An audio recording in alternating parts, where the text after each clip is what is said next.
Hello everyone, royal kitchen कट्टा या YouTube चॅनलवरती तुमचं मनापासून स्वागत आहे। आज आपण एकदम कुरकुरीत कांदा भजी कशी बनवायची ते बघणार आहोत। चला तर मग रेसिपीला सुरुवात करूया। यासाठी इथं मी पातळ असा उभ्या आकारामध्ये कांदा चिरून घेतलेला आहे। कांदा कापल्यानंतर तो असा हाताने चोळून घ्यायचा, त्यामुळे कांदा चांगला मोकळा होतो। आता यामध्ये आपण चवीनुसार मीठ टाकून घेऊया।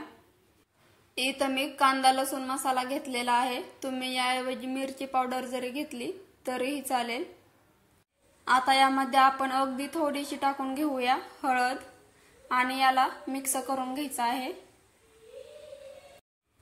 तुम्ही जर चॅनलवरती नवीन असाल तर अशाच नवनवीन रेसिपी पाहण्यासाठी चॅनलला लाईक, शेअर आणि सबस्क्राइब करायला विसरू नका। इथं मी मिरच्या, लसूण आणि कोथिंबीरची पेस्ट करून घेतलेली आहे, ती आता यामध्ये टाकून घेऊया। ही पेस्ट सगळ्या कांद्याला सेम लागेल अशा पद्धतीने हे मिक्स करून घ्यायचं आहे। हे मिक्स करून झालं की यामध्ये आपण थोडंसं बेसन टाकायचं आहे। इथं मी एक लहान वाटीमध्ये बेसन घेतलेलं आहे। सगळं बेसन एकदाच न टाकता थोडंसं बेसन आपण बाजूला काढून ठेवायचं आहे। जर गरज पडली तरच आपण नंतर यामध्ये ते बेसन ऍड करायचं आहे। आता हे बेसन या कांद्यामध्ये मस्त असं मिक्स करून घेऊया, एकजीव करून घेऊया। सध्याला पाऊस चालू आहे आणि पावसामध्ये चहा आणि कांदा भजी खाण्याची मज्जा वेगळीच असते, त्यामुळेच तुमच्यासोबत ही रेसिपी मी शेअर केलेली आहे। त्यामुळे तुम्ही घरी नक्की करून बघा, एकदम कुरकुरीत असे हे भजी बनवून तयार होतात। हे मी मिक्स करून घेतलेलं आहे, पण इथं मला बेसन थोडंसं कमी वाटत आहे, त्यामुळे मी हे बेसन ऍड करत आहे। आता याला आपण आणखीन एकदा मिक्स करून घेऊया। जर मी सांगितल्याप्रमाणे तुम्ही कृती केली तर तुमचेही भजी अजिबात तेलकट बनणार नाहीत आणि असेच एकदम कुरकुरीत बनतील। हे मिक्स करून झालेलं आहे, आता आपण भजी सोडून घेऊया। यासाठी इथं मी कढईमध्ये तेल गरम करून घेतलेलं आहे। आता याच्यामध्ये आपण भजी सोडून घेऊया।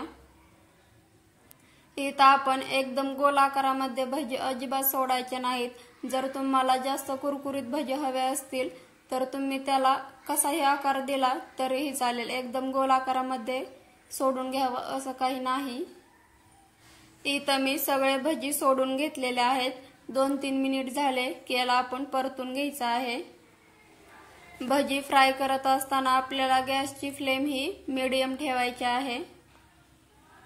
बऱ्याच वेळा आपण कांदा भजी बनवत असताना कांद्याचा वापर कमी आणि बेसनाचा वापर जास्त करत असतो, पण जर तुम्हाला भजी एकदम कुरकुरीत बनवायचे असतील तर तुम्ही कांद्याचा वापर जास्त आणि बेसनाचा वापर जेवढं शक्य होईल तेवढा कमी करायचा आहे, त्यामुळे कांदा भजी एकदम कुरकुरीत लागतात।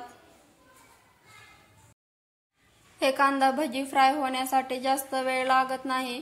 जर आपण जास्त वेळ याला फ्राय करून घेतलं तर ते नंतर करपट लागतात।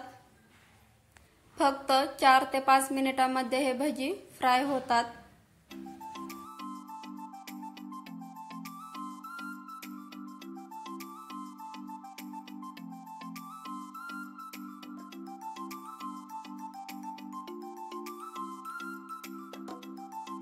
तुम्ही इथं बघू शकता भज्याचा कलर बदललेला आहे आणि भजी फ्राय झालेल्या आहेत।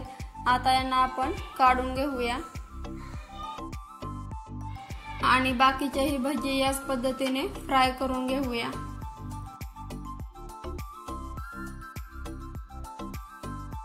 तुम्ही इथं बघू शकता मी सगळे भजी फ्राय करून घेतलेले आहेत।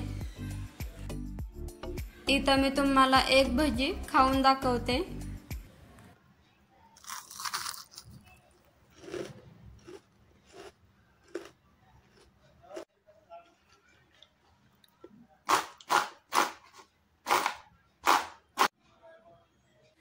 आवाजावरून तुम्हाला समजलंच असेल की कांदा भजी किती कुरकुरीत बनलेले आहेत।